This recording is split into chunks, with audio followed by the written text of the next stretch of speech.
ಮೊನ್ನೆ ತಾನೇ 17-18ರಂದು ಈ ಹುಬ್ಬಳ್ಳಿಯಲ್ಲಿ ಪವರ್ ಲಿಫ್ಟಿಂಗ್ ಚಾಂಪಿಯನ್ಶಿಪ್ ನಡೆಯಿತು. ಅದರಲ್ಲಿ ನಿಮ್ಮ ವಿಜಯನಗರ ಜಿಲ್ಲೆಯ ವಿಜಯವಾಣಿಯವರು ಪ್ರಥಮ ಸ್ಥಾನ ಪಡೆದಿದ್ದಾರೆ. ಅವರಿಗೆ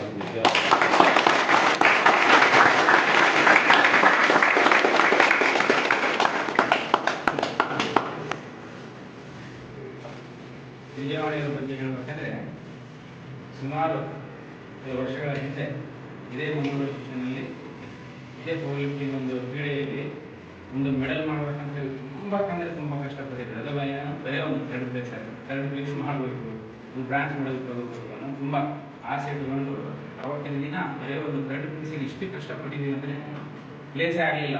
ಎಷ್ಟು ಕಷ್ಟಪಟ್ಟು ಪ್ರಾಕ್ಟೀಸ್ ಮಾಡಿ ಆ ಫೌಂಡೇಶನ್ ರೀಚ್ ಆದ್ರೂ ಒಂದು ಥರ್ಡ್ ಪ್ಲೇಸ್ ಮಾಡೋಕ್ಕಾಗಿದ್ದಿಲ್ಲ. ಆ ಟೈಮಲ್ಲಿ ಮಂಗಳೂರಿಂದ ಹೊಸಪೇಟೆಯವರೆಗೂ ಹತ್ಕೊಂಡು ಬಂದಿದ್ರು. ಏನು ಸರ್ ಇಷ್ಟು ಶ್ರಮ ಪಟ್ಟರೆ ಮೆಡಲ್ ಆಗಲಿಲ್ಲ ಅಂತ. ಆ ವಾಣಿ ಅವ್ರನ್ನ ನನಗೂ ಕಂಡಿದ್ದು ಒಂದು ಯಾಕಂದರೆ ಅವ್ರ ಶ್ರಮ ಅವರಿಗೆ ಬಿಟ್ಟರೆ ಗುರುವಿಗೆ ಮಾತ್ರ ಗೊತ್ತಿರುತ್ತೆ. ತಂದೆ ತಾಯಿ ಹತ್ರನೂ ಎಷ್ಟು ಜನ ಸುತ್ತ ಹೇಳ್ಕೊಳ್ಳಲ್ಲ. ಯಾಕಂದರೆ ಅವ್ರು ಪಡೆದಿರೋ ಕಷ್ಟ ತುಂಬ ಹೇಳ್ಕೊಂಡ್ರೆ ಅದೇ ಹಾಕ್ಬಿಟ್ಟು ಗುರು ಅಂತ ಹೇಳ್ತಾರೆ.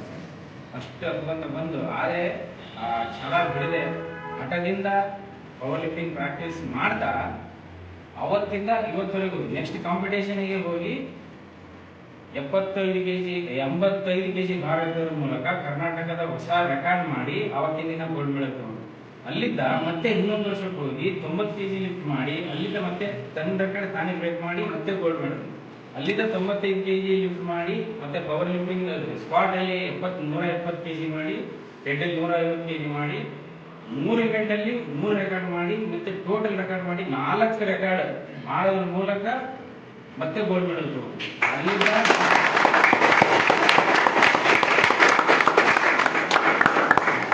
ಮತ್ತೆ ಈ ಟೈಮ್ ನಡೆದಂತ ಈ ಹುಬ್ಬಳ್ಳಿ ಕಾಂಪಿಟೇಷನ್ ಅಲ್ಲಿ ಮತ್ತೆ ಬೆಂಚ್ ರೆಕಾರ್ಡ್ ಮತ್ತೆ ಡೆಡ್ ಲಿಫ್ಟ್ ರೆಕಾರ್ಡ್ ಮತ್ತೆ ಟೋಟಲ್ ರೆಕಾರ್ಡ್ ತನ್ನ ರೆಕಾರ್ಡ್ ತಾನೇ ಬ್ರೇಕ್ ಮಾಡಿ 4 ವರ್ಷದಿಂದ ತನ್ನ ರೆಕಾರ್ಡ್ ತಾನೇ ಬ್ರೇಕ್ ಮಾಡ್ತಾ ಗೋಲ್ಡ್ ಮೆಡಲ್ ತಗೊಂತಾನೆ ಬರ್ತಾರೆ. ಅದೇ ಹೀಗಾಗಿ ಅಷ್ಟು ಸುಲಭ ಅಲ್ಲ ಮೆಡಲ್ ಮಾಡೋದು.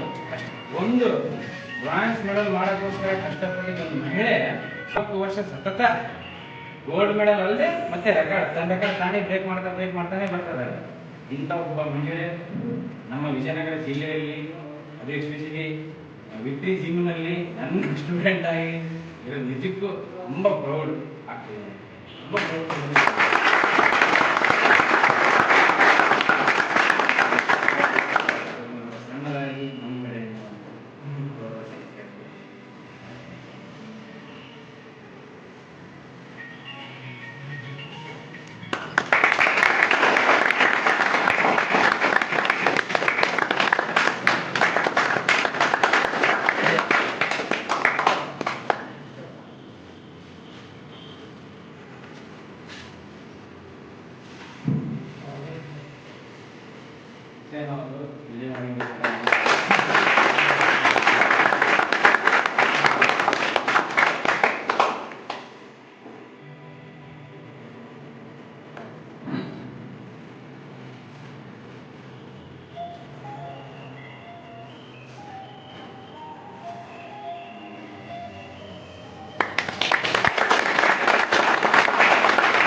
ಇವರ ಸಾಧನೆ ಇದೇ ರೀತಿ ಮುಂದುವರಿಯಲಿ.